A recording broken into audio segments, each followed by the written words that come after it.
안녕하세요. 서울 아산병원 이비인후과 교수 안주호입니다. 얼마 전 흥미로운 뉴스가 나왔습니다. 경기도 고양경찰서에서 심야 시간 화장실에서 청소년 비행 및 범죄를 막기 위해 관내 8곳의 공중 화장실에 청소년만 들을 수 있는 불쾌한 소음을 들려주는 고주파 음향장치를 설치한다는 내용이었습니다. 도대체 어떤 소리를 발생시키길래 청소년만 괴롭히고 어른들은 괜찮을 수 있는 것일까요? 이번 동영상에서는 노화에 따른 청력의 변화, 소음성 난청의 진단 기준, 그리고 이러한 고주파 음향장치가 우리들, 특히 청소년의 청력 건강에 미칠 수 있는 영향에 대해서 말씀드리겠습니다.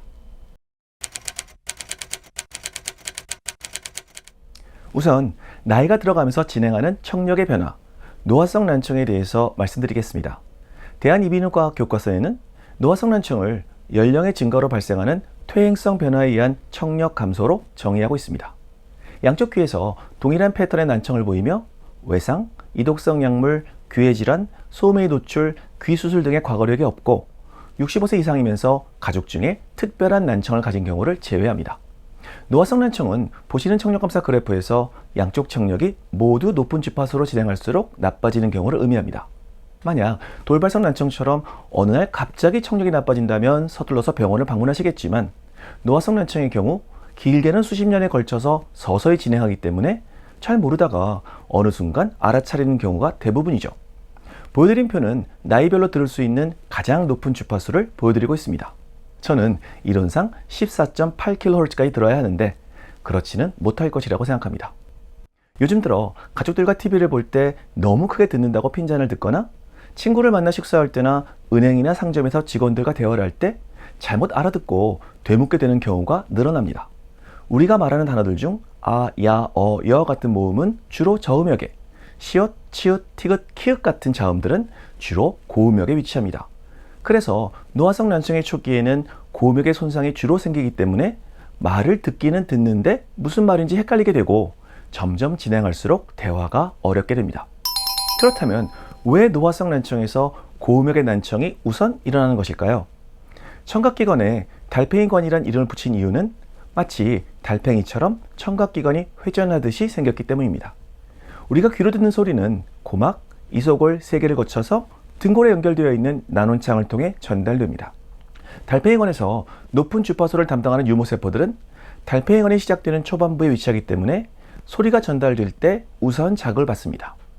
이러한 자극이 오랫동안 반복될수록 고음역을 담당하는 청각세포 역시 점차 기능이 떨어지고 결국 사라지게 됩니다. 그래서 이비인후과 의사들은 너무 큰 소리에 노출되는 환경을 피하라고 항상 강조드리는 것이죠. 일반적으로 청각 노화는 30살 이후부터 진행됩니다. 이후로 얼마만큼의 소음에 노출되었는지, 귀에 안 좋은 약이나 염증이 생겼는지에 따라 고음역의 난청이 점차 진행합니다. 그래서 20, 30대 연령이 들을 수 있는 고음역의 소리를 40, 50대 이상에서는 못 듣게 됩니다. 슬프죠? 그렇지만 일반적으로 대화할 때의 주파수 영역은 훨씬 나중에 가서야 나빠지기 때문에 일상생활에는 지장을 받지 않습니다. 소음성 난청이란 큰 소리 자극에 의해 발생한 청력의 이상을 의미합니다. 이들 중 소음 노출 후 휴식 기간을 가지면 청력이 회복되는 일시적 소음성 난청과 청력이 회복되지 않아 결국 장애로 진행하는 영구적 소음성 난청이 있습니다. 소음성 난청의 청력도는 보시는 것처럼 고음역의 난청, 그 중에서 특징적으로 4kHz의 청력이 나빠지게 됩니다.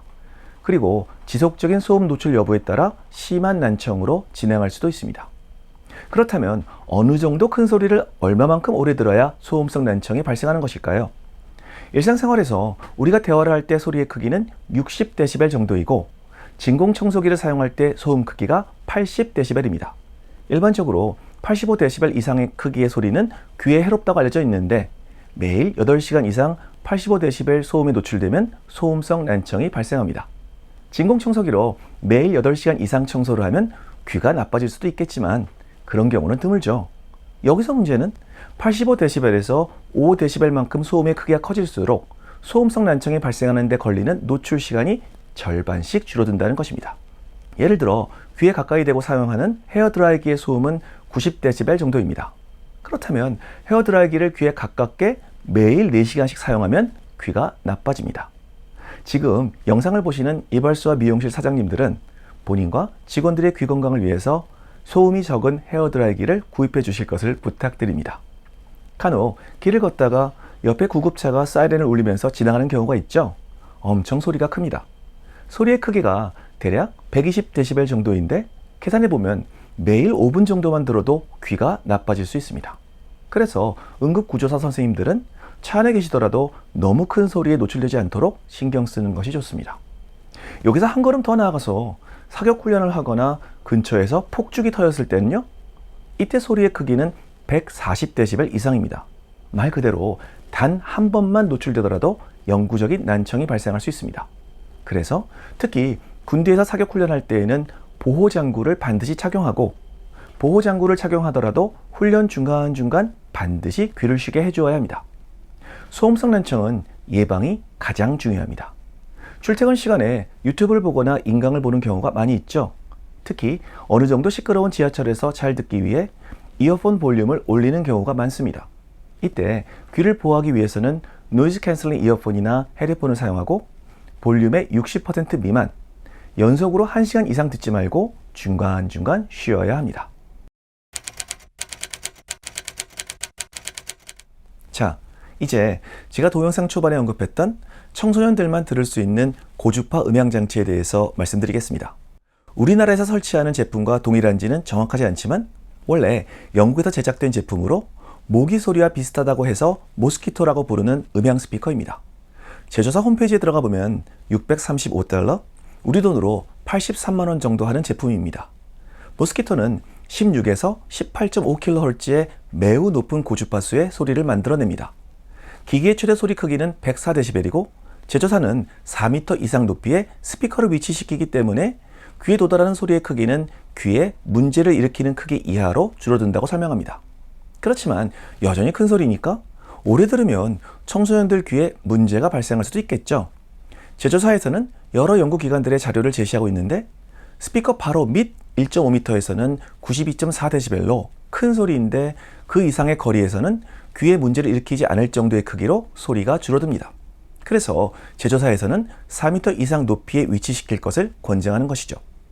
일본에서 역시 2009년 심야의 공원에서 산책을 즐기는 사람들에게 민폐를 끼치는 청소년들이 떼지어 모이지 못하도록 모스키토 기기를 설치했다고 합니다. 우리나라 역시 각종 청소년 범죄로부터 우리 아이들을 보호하기 위해서 내린 조치라고 생각합니다. 그렇다면 어떤 소리가 들릴까요? 모기 소리와 비슷하면서 불쾌한 소리라고 하는데 궁금하지만 저는 알 방법이 없네요.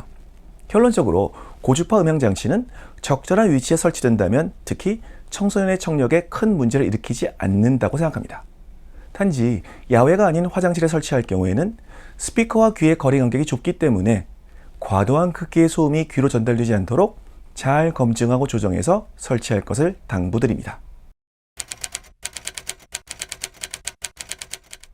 2020년에 발표된 매우 높은 고주파음이 우리의 건강에 어떤 영향을 미치는지에 관한 연구 논문이 있습니다.